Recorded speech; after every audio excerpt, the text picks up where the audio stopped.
Okay, so you want to own an amusement park. You find a piece of land, you put up some rides, people buy tickets, and the money rolls in.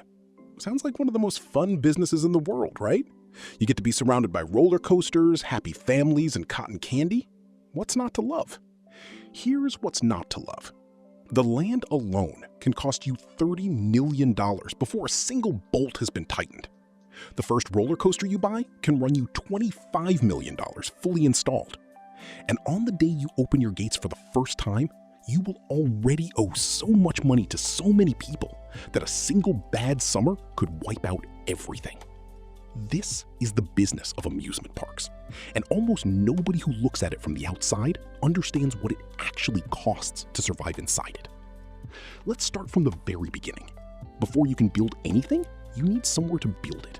And the location you choose will determine almost everything about whether your park ever makes money. Here's the rule that every serious park developer follows. You need to be within a 60 to 90-minute drive of a major city, close enough that families will make the trip on a weekend, far enough that the land doesn't cost you an arm and a leg. If you try to build in a city, the land is too expensive and too small. You can't expand, you can't build parking, you can't grow.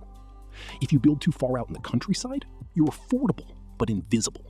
Nobody drives 3 hours for a regional park they've never heard of. So you're looking at suburban corridors. And in the United States and the United Kingdom, those corridors around major metropolitan areas do not come cheap. A small family entertainment center might acquire land for somewhere between $200,000 and $1 million. A mid-sized regional park, the kind with a few coasters and a water section, is looking at anywhere from $3 million to $15 million just for the ground it sits on. A large destination park, you're potentially spending $40 to $50 million before you've broken soil. But the purchase price is just the beginning. First, you need to study the land before you buy it. Environmental impact assessments, soil testing to make sure the ground can hold the weight of your rides, water table analysis, traffic impact studies to satisfy the local municipality.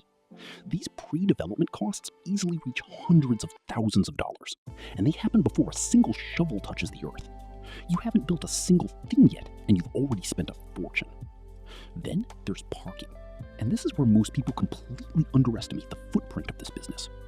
A mid-sized regional park expecting 15,000 visitors on a peak day needs between 4,000 and 5,000 parking spaces. Every space, accounting for driving lanes and pedestrian paths, takes up about 350 to 400 square feet. You do that math, and you're looking at between 35 and 45 acres of flat, paved land just to store cars. That's land that generates zero revenue. It doesn't have a ride on it, it doesn't have a restaurant on it, it is asphalt. And it costs a fortune to build, maintain, and eventually resurface. And then you need to hold additional land in reserve for the expansion you'll need in 10 years, when your current rides become tired and guests stop coming back. Parks that don't buy that buffer land early almost always regret it. By the time they need to expand, a housing development has gone up next door, and the price has tripled. Now you have your land. Let's talk about what it actually costs to turn it into something people will pay to visit. Most people assume the rides are the expensive part. They're not. The expensive part is everything underneath, around, and supporting the rides. Civil engineering and infrastructure, the roads, drainage systems, foundations, electrical grid, water lines, and sewage systems consistently account for 50 to 65% of the total construction budget, more than the rides themselves. Here's why. When you build a roller coaster, you're not just installing a machine on flat ground. You are driving deep concrete piers into the earth, sometimes 30 to 40 feet down. Because the forces a coaster generates, the lateral push, the vertical drop, the rotational stress at the bottom of a loop, are massive and continuous. Those forces happen hundreds of thousands of times over the life of the ride. If the foundations aren't engineered correctly, the ride fails. Then there are the utilities. A theme park is essentially a small city. It needs its own electrical substation because the power draw is enormous. Modern magnetic launch coasters, the kind that shoot trains from 0 to 70 miles per hour in 2 seconds, draw megawatts of electricity in a single moment. Without your own dedicated infrastructure, you'd cause brownouts in the surrounding neighborhood every time you launched a train. Building that power supply system alone can cost several $million. And then there's the theming, the facades that make one section of your park look like a medieval castle and another like a tropical island. The trees, the landscaping, the hidden speakers in the bushes playing ambient music, all of this costs money that has nothing to do with whether the rides work, but it's what makes guests feel like they're somewhere else, which is what makes them spend more money while they're there. For a mid-sized regional park with a total construction budget of around $25 million, roughly $8 to $9 million goes to rides, about $5 million to civil infrastructure, $3 to $4 million to land acquisition and site preparation and design fees, engineering consultants, contingency reserves, and pre-opening costs eat the rest. And here's the uncomfortable truth. Cost overruns are the norm, not the exception. Across major theme park developments, overruns average 12 to 22% above the original budget. Build in a contingency, then add more contingency. Now, let's talk about the attractions themselves, because this is where developers make some of their most consequential financial decisions. A small kiddie spinner or carousel runs between $100,000 and $700,000. Water rides like river rapids or log flumes cost between $300,000 and $5 million, depending on length and elaborateness. A family-oriented interactive dark ride, where guests sit in a moving vehicle and shoot targets projected on screens, runs anywhere from $500,000 to $4 million. A standard regional steel roller coaster from a manufacturer like Vekoma, Mock Rides, or Belongor and Mabillard runs between $5 million and $30 million for the hardware alone. But by the time you add shipping costs, import tariffs, foundation engineering, electrical installation, and surrounding theming, a $15 million coaster easily becomes a $25 million installed asset. And then there are the mega attractions. Universal's Hagrid's Magical Creatures Motorbike Adventure at Universal Orlando reportedly cost around $300 million. Disney's Guardians of the Galaxy Cosmic Rewind at Epcot is estimated at around $500 million. These are not simply rides. They are enclosed, climate-controlled show buildings filled with custom animatronic figures, synchronized audio systems, and proprietary vehicle technology that doesn't exist anywhere else in the world. One coaster can cost more than some professional sports stadiums. That tells you everything you need to know about the capital intensity of this industry. Here is a line item that new park developers consistently underestimate: the cost of keeping people alive every single morning. Before a single guest walks through your gates, every ride must be inspected. Certified maintenance technicians spend between 30 and 45 minutes per major attraction, checking structural joints, brake systems, restraint mechanisms, electrical connections, hydraulic pressure levels, and proximity sensors. Then they run empty test cycles at full speed and sign physical logbooks confirming the ride is safe to operate. This happens every single day, 7 days a week, rain or shine. Your regulatory authority, a government body in most American states and British counties, requires periodic independent third-party engineering audits. Specialists come in with ultrasonic equipment and magnetic particle testing kits to look for microscopic fatigue cracks in steel that the human eye can never see.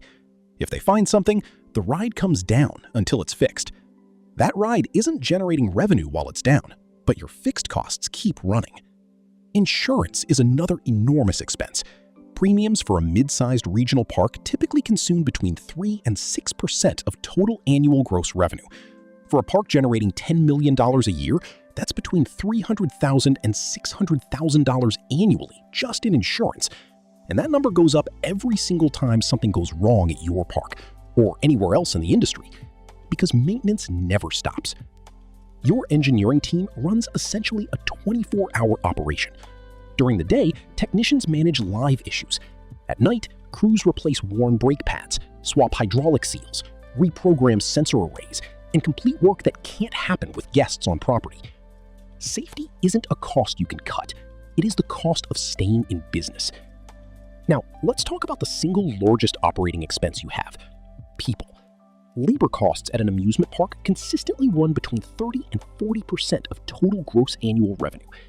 At a large destination resort employing 10,000 to 20,000 people, that is a staggering payroll.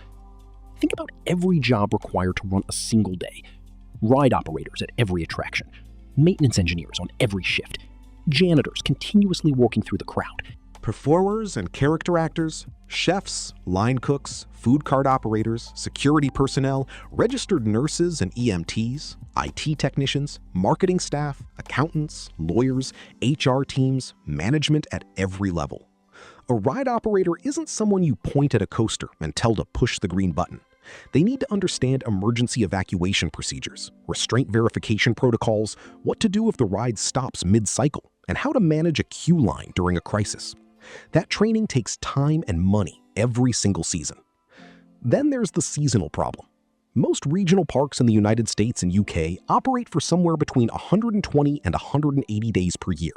You scale up to a full workforce in April or May, run at maximum capacity through August, then scale dramatically back down in September. Recruiting thousands of seasonal workers every spring, training them in a compressed window, and releasing most of them in the autumn is a massive operational burden.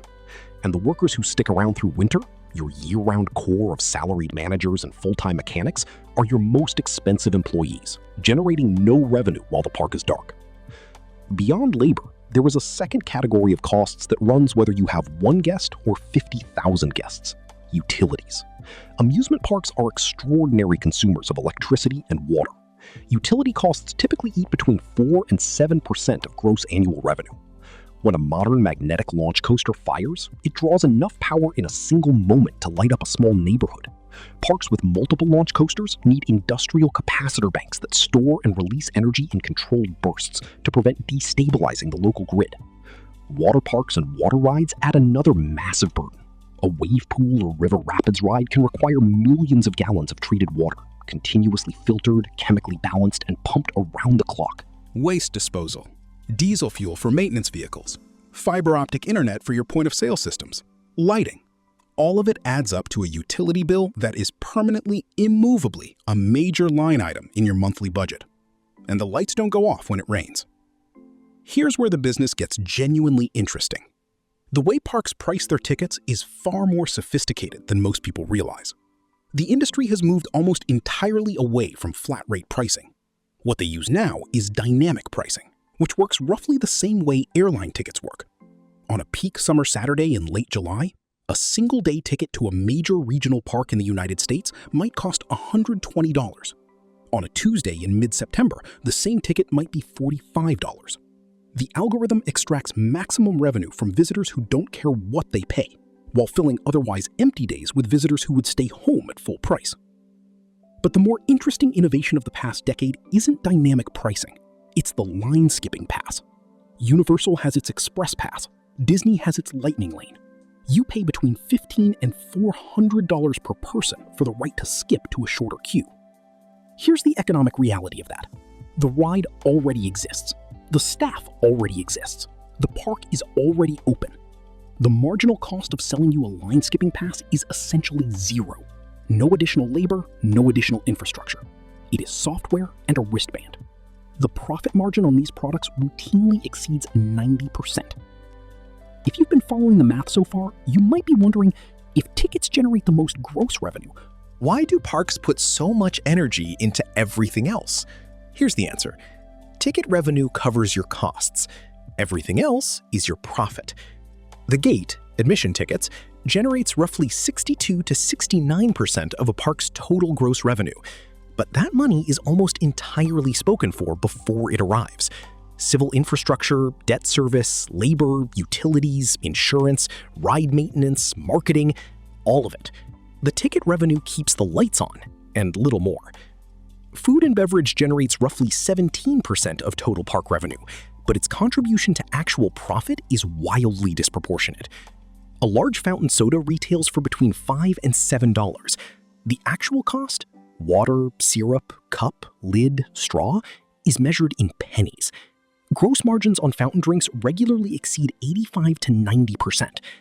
Popcorn is even better. Bulk corn kernels, oil in a paper bag cost almost nothing. A bag sells for $6 to $12. Put it in a collectible themed bucket and guests pay $15 to $20 and come back next season to buy this year's version. Merchandise generates around 8% of total revenue. A generic plush toy costs a few dollars wholesale, but that same toy with a proprietary character on it, a character the guest just rode past inside your park, retails for $25 to $35. Guests aren't buying a stuffed animal, they're buying a memory. Parking generates between 4 and 6% of revenue at parks that charge for it, and almost every major park in the United States does charge.